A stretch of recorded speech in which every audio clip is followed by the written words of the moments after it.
Meanwhile, an expert committee headed by the Niti Aayog member V.K. Paul will meet today to consider the logistics and ethical aspects of procuring and administering the COVID-19 vaccine.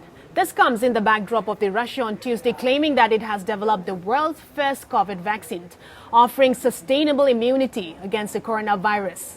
Russia's health ministry, however, said that though clinical trials were not yet complete and final stage testing involving more than 2,000 people was to start today.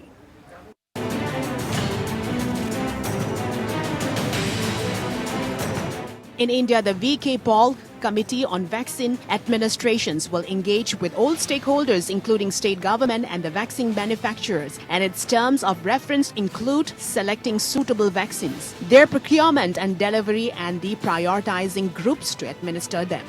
The panel will also look into aspects related to logistics like cold chain and inventory, arrangement of resources for procuring the vaccine, and issues of equity. This experts group will continue its engagement with all state government and vaccine manufacturers in India, said Health Ministry Secretary Rajesh Bhushan at a press briefing.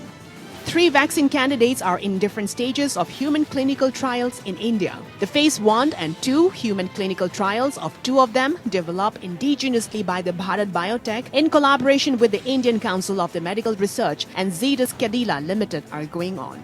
The Serum Institute of India have been permitted for conducting phase 2 and 3 human clinical trials of the 3rd vaccine candidate developed by the Oxford University. The Pune-based institute has partnered with the AstraZeneca for manufacturing it.